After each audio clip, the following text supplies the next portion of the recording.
Bonjour.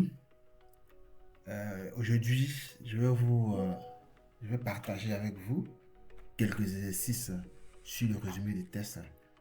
Et ce sont des paragraphes que je vais proposer et des paragraphes qui, qui ce sont des tests, des petits tests très intéressants qui touchent vraiment en général la vie active, notre quotidien et que je vais résumer. La première des choses, c'est de donner le thème et la deuxième question, c'est de résumer le test. Et là, ça te permet d'apprendre comment faire un résumé des tests, comment résumer un paragraphe. Et l'un des objectifs, c'est effectivement d'apprendre à résumer de manière efficace et de manière intuitive un paragraphe. Et l'autre point, c'est d'enrichir votre vocabulaire. C'est pour ça que j'ai pris des tests qui touchent quand même la vie, notre quotidien, quoi. Et ce que je vous conseille, c'est de prendre ces tests-là et essayer de les recopier, quoi. Le test numéro un, vous recopiez le test à la main avec votre stylo et une feuille et vous lisez, réalisez. Et le fait de lire et relire ce test, ça va enrichir votre vocabulaire. Et quand ça va enrichir votre vocabulaire, en plus de ça, travaillez le test. Cherchez les synonymes, cherchez à résumer le test, éliminez les exemples et les expressions inutiles et trouvez un résumé de ce test. Prenez du temps, allez sur Internet, cherchez les synonymes, prenez vos dictionnaires et regardez comment les mots sont définis et le contexte de ces mots. Et c'est ça qui va enrichir votre vocabulaire. Et en plus, à force de travailler ainsi, vous aurez quand même la compétence de résumer un test aisément. Alors, on commence par le test numéro 1. Et ce qui m'a inspiré à faire cela, c'est que j'avais fait, je crois, il y a de cela quelques mois, 9 mois de cela. J'ai fait un. Attendez, je vais vous montrer la vidéo. J'ai fait une vidéo sur comment faire un résumé des tests, exercices pratiques. Et j'ai vu que la vidéo a été appréciée. Et j'ai voulu quand même continuer euh, continuer en faisant la deuxième partie. Parce que j'avais dit dans la vidéo que si la vidéo est appréciée, je vais continuer dans cette lancée. Et finalement, avec le temps, je n'ai pas tenu mes promesses. Et là, je reviens là-dessus pour faire une deuxième partie. Alors, let's go. Test numéro un. Alors, je lis rapidement. Aujourd'hui, les réseaux sociaux occupent une place importante dans la vie des jeunes. Ils permettent de communiquer rapidement et de rester en contact avec des personnes éloignées. Cependant, leur utilisation excessive peut entraîner des problèmes comme la dépendance, la baisse de concentration et l'isolement social. Il est donc important d'apprendre à les utiliser avec modération afin d'en tirer les avantages sans subir les conséquences négatives. Parfait. Et là, moi, j'ai déjà travaillé sur mon test et je connais mon thème, je connais mon résumé. Alors ici, vous avez quelques phrases. Aujourd'hui, les réseaux sociaux occupent une place importante dans la vie des jeunes. Et comment vous allez tourner cette phrase pour que ça soit plus simple, plus courte? Elles permettent de communiquer rapidement et de rester en contact avec les personnes éloignées, cependant, blablabla. Ok, donc cependant, c'est un connecteur logique d'opposition. Alors, l'auteur dénonce quelque chose, ensuite, il donne les limites de la chose, tout simplement. Bien, comme thème, l'impact des réseaux sociaux sur les jeunes. Alors, quelqu'un d'autre peut dire les réseaux sociaux. C'est vrai, on parle des réseaux sociaux. Mais est-ce qu'on parle seulement des réseaux sociaux? On parle aussi des jeunes. Alors, donc, pour avoir euh, un thème plus complet, il faut plus parler des réseaux sociaux aussi des jeunes. Alors, qu'est-ce que l'auteur dit des réseaux sociaux et des jeunes? Il parle de l'impact des réseaux sociaux sur les jeunes. D'accord? Résumé des tests. Aujourd'hui, les jeunes accordent une grande place aux réseaux sociaux dans leur vie. D'accord? Je lis le test d'origine. Aujourd'hui, les réseaux sociaux occupent une place importante dans la vie des jeunes. Et moi, j'ai dit, aujourd'hui, les jeunes accordent une grande place aux réseaux sociaux dans leur vie. Cependant, un usage excessif peut affecter leur équilibre et réduire leur capacité de concentration. Il convient donc d'en faire un usage mesuré. Alors, quand je parle ici, je parle d'utiliser avec modération afin d'en tirer avantage, blablabla. Ok. Utilisation avec modération, c'est avoir un contrôle en fait de la chose. Quand on dit boire avec modération, c'est du boire avec justesse, quoi. Il faut juste prendre un peu, ne pas s'enivrer. Voilà. Il faut avoir un contrôle sur l'alcool. C'est un peu en ce sens. N'hésitez pas à prendre vos dictionnaires et vérifier les mots, leur sens et le contexte et les synonymes de ces mots. Quand vous avez un mot, cherchez le synonyme. Ça va enrichir votre vocabulaire. Alors, je continue. Il convient donc d'en faire un usage mesuré. Et les tournures que je prends, à force de faire, vous aurez ces mêmes réflexes. Alors, on passe au test numéro 2 sans tarder. Test numéro 2. Le travail des enfants demeure une réalité dans plusieurs régions du monde. Alors, quand on parle du travail des enfants, c'est l'exploitation des enfants. Les enfants qui font des activités, euh, qui, qui font des activités un peu démesurées. Ce sont des enfants, mais ils font des activités d'adultes. C'est ça qui est déplorable, en fait. Et je pense que c'est un problème de la société. Alors, j'ai pris un petit test pour pouvoir faire ressortir quelques points d'expression qui tournent autour de ce problème. Donc, le travail des enfants demeure une réalité dans plusieurs régions du monde. Contraints par la pauvreté, de nombreux enfants quittent l'école pour aider leur famille. Pourtant, cette situation compromet leur avenir et freine le développement de leur pays. Investir dans l'éducation apparaît donc comme une solution essentielle pour briser ce cercle de pauvreté. Alors, c'est de l'élégance, le test est très élégant. Et voilà. Et comme le thème, le travail des enfants dans les pays pauvres. Quelqu'un peut dire l'exploitation des enfants dans les pays pauvres. Alors, si tu dis le travail des enfants, c'est vrai le travail des enfants, mais ça ne parle pas que du travail des enfants. Il y a la pauvreté que le test déplore et tout ça. Et donc, il faut en joncer trouver une expression plus élégante. Comme résumé, dans certaines régions, la pauvreté pousse des enfants à abandonner l'école pour travailler. Ici, qu'est-ce que j'ai fait? J'ai combiné deux phrases. J'ai fusionné deux phrases et j'ai résumé. Et donc ici, il dit, le travail des enfants demeure, blablabla, contraint de nombreux enfants quittent l'école pour aider leur famille. Alors moi, j'ai dit, dans certaines régions, la pauvreté pousse des enfants à abandonner l'école pour travailler. Cette réalité met en danger leur futur. Alors, au lieu de dire que cette situation compromet leur avenir, tu sais que vous savez qu'il faut utiliser des synonymes. Il ne faut pas utiliser les mêmes mots que le test, en dehors des mots qui n'ont pas vraiment de trucs, quoi, de synonymes, où ce n'est pas nécessaire de changer. Il y a des expressions où il ne fait pas nécessaire de changer. Ces expressions doivent rester telles. Cette réalité met en danger leur futur et bloque l'évolution économique de leur pays. L'accès à l'éducation demeure la meilleure solution pour sortir de cette impasse. Voilà. Investir dans l'éducation apparaît donc comme une solution essentielle pour briser ce cercle de pauvreté. Quelqu'un d'autre peut dire ce cercle vicieux. Quelqu'un d'autre peut, voilà, à toi de trouver les mots qu'il faut, les expressions, mais il faut rester dans le contexte. Il faut prendre le temps, c'est les mêmes temps verbaux. Alors, si c'est le truc est au présent, il ne faut pas conjuguer au futur ou au passé. C'est très grave et c'est dangereux. Ok, je passe au suivant. Test 3. La lecture occupe une place de plus en plus réduite dans la vie des jeunes.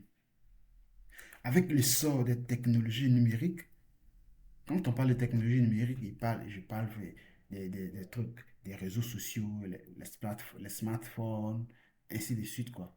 Les médias, voilà. Avec l'essor des technologies numériques, beaucoup préfèrent passer du temps sur leur téléphone plutôt que d'ouvrir un livre. On est bien d'accord. Toi, tu es en train de m'écouter. Est-ce que c'est pas ce que tu fais? Tu passes plus de temps avec ton téléphone, plus que de lire, quoi, en fait. Et c'est une réalité. Et le constat, c'est à partir de toi-même qui est en train de m'écouter. Voilà. Et je t'encourage à lire beaucoup. Et c'est vraiment avantageux de lire. Si tu suis cette vidéo, ça veut dire que tu es dans une série littéraire, certainement. À 90%, tu es dans une série, tu suis une série littéraire. Et donc, c'est dans ton intérêt de lire quoi. De lire beaucoup, de lire beaucoup, de lire beaucoup, encore et encore. Ok. Beaucoup préfèrent passer du temps sur leur téléphone plutôt que d'ouvrir un livre. Pour autant, la lecture développe l'esprit critique, enrichit le vocabulaire et stimule l'imagination.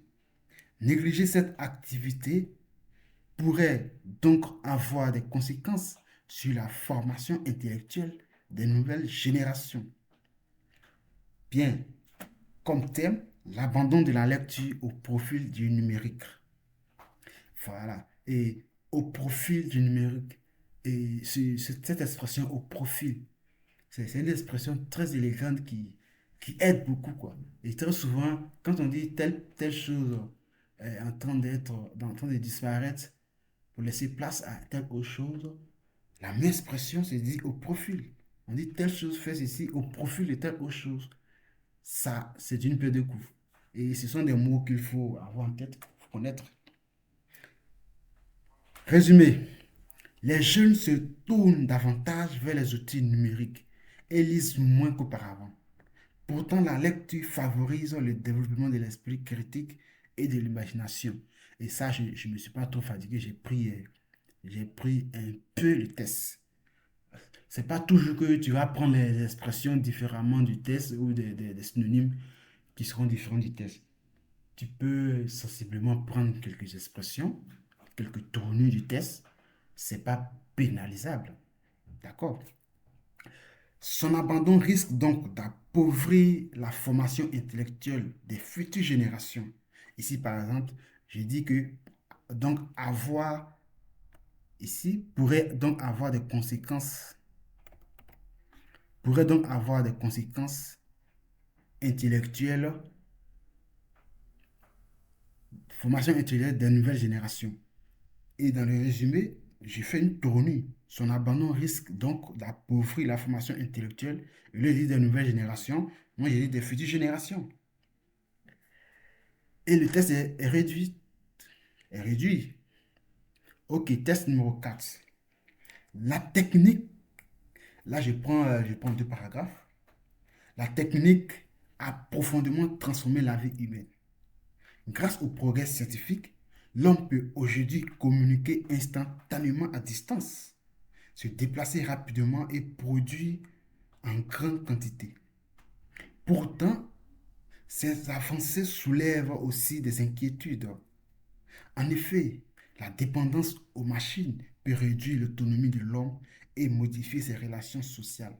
Quand on parle de dépendance aux machines, il s'agit de quoi? C'est une forme d'aliénation.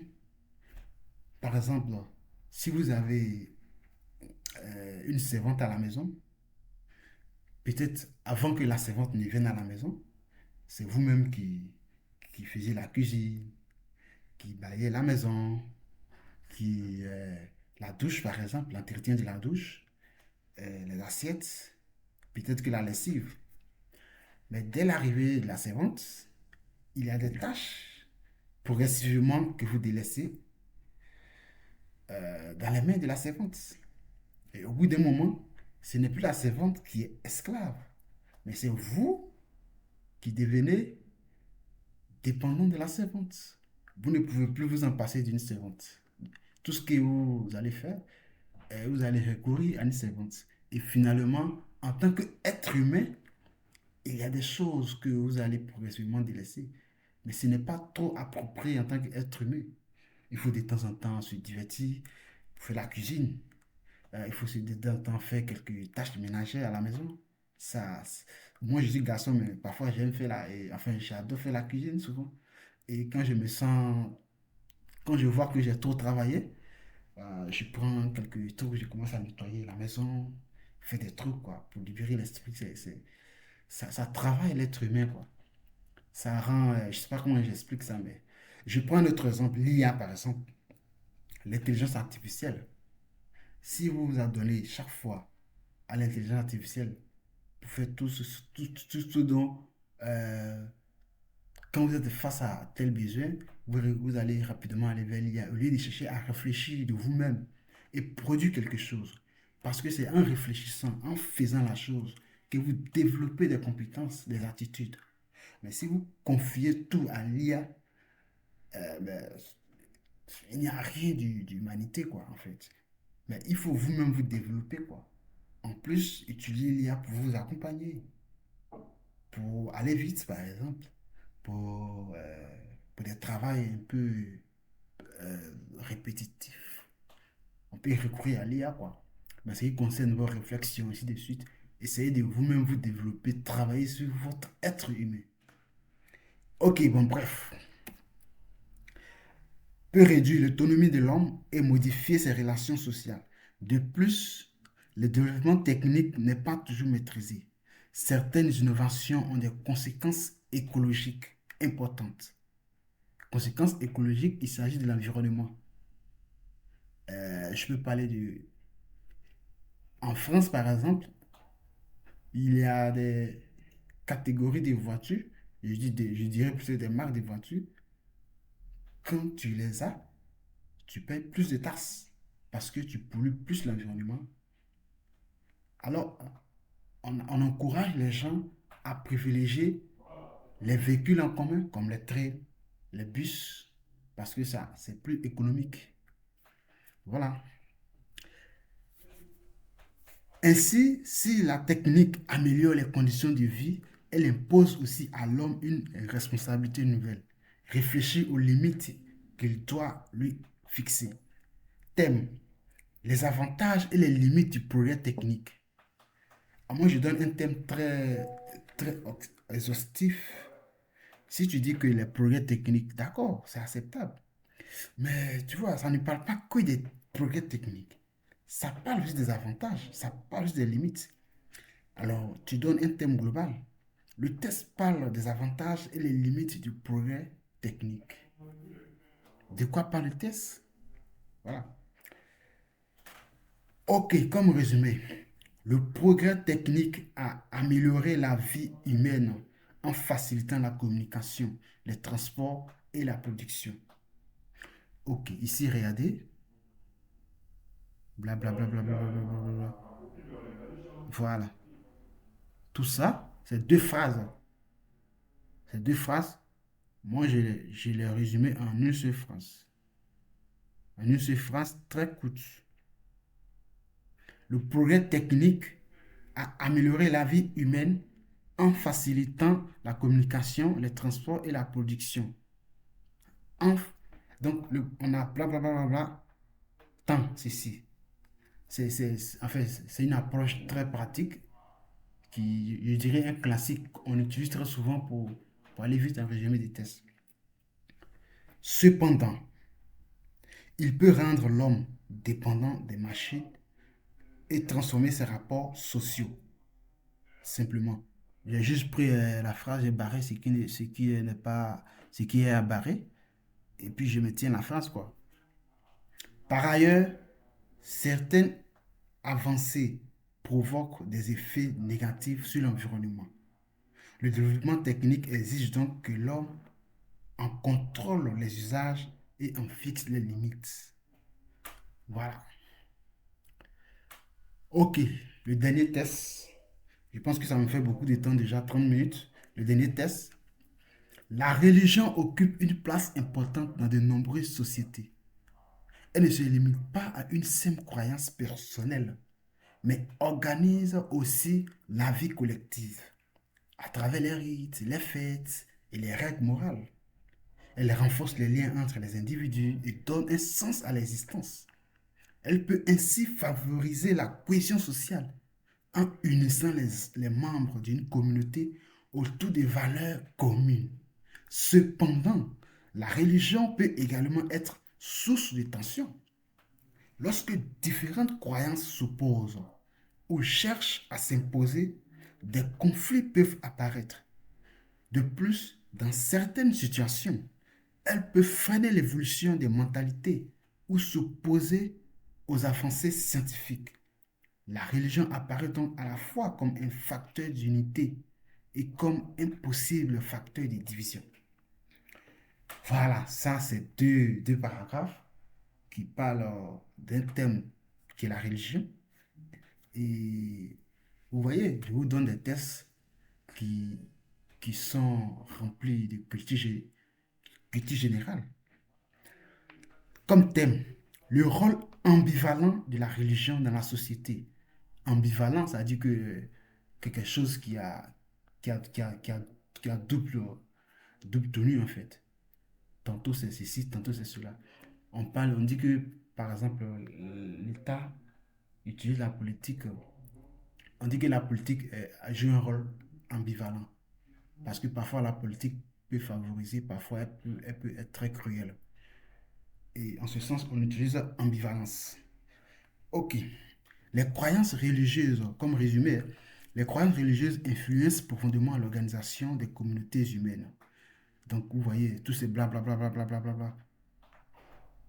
Elles structurent le comportement, renforcent la solidarité entre les membres et donnent une orientation à leur existence. Toutefois, lorsqu'elles s'opposent entre elles ou résistent aux transformations intellectuelles, elles peuvent engendrer des tensions et devenir un frein au changement. Ok, fini. Avoir regardé la vidéo et n'oubliez pas de vous abonner, partagez également à ceux qui en ont besoin.